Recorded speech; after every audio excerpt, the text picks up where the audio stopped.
Good morning student.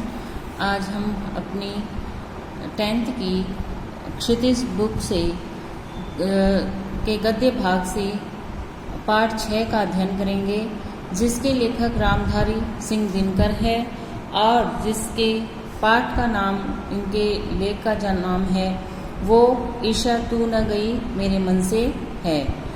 हम पाठ का अध्ययन करने से पहले रामधारी सिंह दिनकर जी के बारे में पढ़ेंगे। रामधारी सिंह दिनकर जी का जन्म 1908 ईस्वी में हुआ था और मृत्यु 1974 ईस्वी में हुई। जीवन परिचय। राष्ट्रीय सांस्कृतिक काव्य धारा के प्रमुख कवियों में दिनकर का नाम अग्रगण्य है। मैथिली शरण गुप्त के बाद दिनकर राष्ट्र कवि के रूप में जाने गए। रामधारी सिंह दिनकर का जन्म बिहार के मुंगेर जिले के सिमरिया गांव के एक साधारण किसान परिवार में हुआ। उनकी बीए तक की शिक्षा पटना विश्वविद्यालय में हुई। विभिन्न विभागों में अपनी सेवाएं देने के बाद गृह मंत्रालय में हिंदी सलाहकार का पद संभाला। उनकी प्रमुख कृतियों में उर्वशी को भारतीय ज्ञानपीठ पुरस्कार, संस्कृति के 4 अध्याय को साहित्य अकादमी और कुरुक्षेत्र को विश्व के 100 सर्वश्रेष्ठ काव्यों में 74वां स्थान दिया गया। वे 1952 में भारतीय संसद के सदस्य रहे हैं। भारत सरकार द्वारा उनको पद्म भूषण से अलंकृत किया गया है। कृतियां रेणुका, हुंकार, रसवंती, कुरुक्षेत्र, उर्वशी, परशुराम की प्रतीक्षा आदि हैं। तो हमने जो रामधारी सिंह दिनकर है उनका जीवन परिचय पढ़ा। इस पैराग्राफ में से हमारे जो प्रमुख प्रश्न बन रहे हैं वो है कि दिनकर का नाम किस काव्य धारा में अग्रगण्य है। तो ये उत्तर होएगा इसका, राष्ट्रीय सांस्कृतिक काव्य धारा में के प्रमुख कवियों में दिनकर का नाम अग्रगण्य है। इसको आप अंडरलाइन कर लेंगे। दूसरा प्रश्न अपना यहाँ से बना कि रामधारी सिंह दिनकर का जन्म कहाँ हुआ था। तो यहाँ से अंडरलाइन करेंगे, रामधारी सिंह दिनकर का जन्म बिहार के मुंगेर जिले के सिमरिया गांव में एक साधारण परिवार में हुआ था। अब तीसरा प्रश्न अपना बन रहा है यहाँ से कि उन्होंने गृह मंत्रालय में हिंदी सलाहकार का पद कब संभाला था।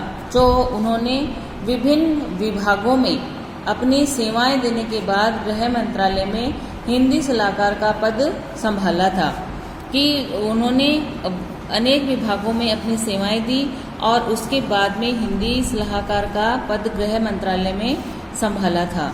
उनको उर्वशी, चौथा प्रश्न बना कि ज्ञानपीठ पुरस्कार उनको किस कृति पर मिला।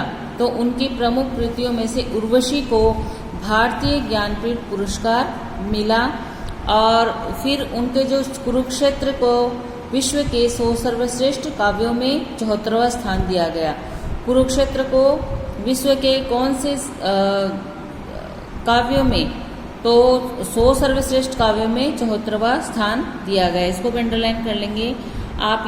यहाँ से उनकी प्रमुख कृतियों से लेकर संस्कृति के 4 अध्याय को साहित्य अकादमी और कुरुक्षेत्र को विश्व के 100 सर्वश्रेष्ठ काव्यों में 74वां स्थान दिया गया।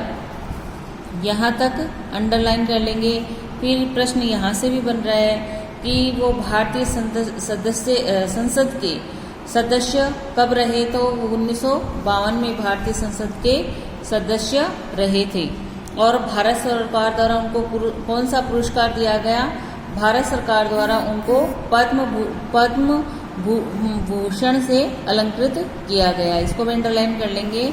और इनकी प्रमुख कृतियां रेणुका, हुंकार, रसवंती, कुरुक्षेत्र, उर्वशी, परशुराम की प्रतीक्षा, इसको भी अंडरलाइन कर लेंगे। अब हम आगे पढ़ते हैं। पाठ परिचय।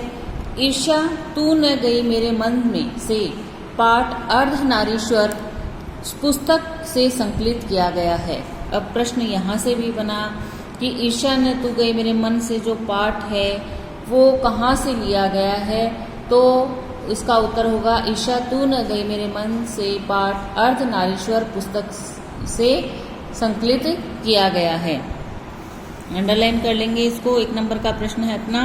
आगे पढ़ते हैं। प्रस्तुत निबंध में कवि रामधारी सिंह दिनकर ने मानव चरित्र की सबसे भयावह बुराई ईर्ष्या के बारे में उल्लेख किया है।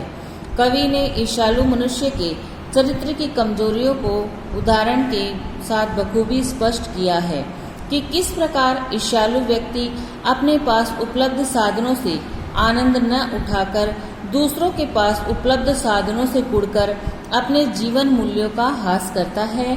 कवि दिनकर ने एक तरफ ईर्ष्यालु लोगों से बचने का उपाय बताया है, तो दूसरी तरफ जो लोग ईर्ष्यालु स्वभाव के हैं वे किस प्रकार ईर्ष्या की लत से बच सकते हैं के लिए रास्ता सुझाया है। निश्चय ही यह निबंध स्वाभाविक मानवीय कमजोरी को दृष्टिपात करने में भाव एवं भाषा की दृष्टि से समर्थ है। आप इसको भी अंडरलाइन कर लेंगे कि इसमें प्रस्तुत जो निबंध है ईर्ष्या तुन गई मन से, इसमें किसका वर्णन किया गया है, तो प्रस्तुत निबंध में कवि रामधारी सिंह दिनकर ने मानव चरित्र की जो सबसे भयानक बीमारी है ईर्ष्या, उसके बारे में उल्लेख किया है। इसको अंडरलाइन कर लेंगे। फिर आप इसको करेंगे कि यह निबंध है वो कैसा है और किन संबंधों को उजागर करता है। तो यह निबंध स्वाभाविक मानवीय कमजोरियों को दृष्टिपात कराने में से भाव एवं भाषा की दृष्टि से समर्थ है। इसको अंडरलाइन कर लेंगे स्टूडेंट।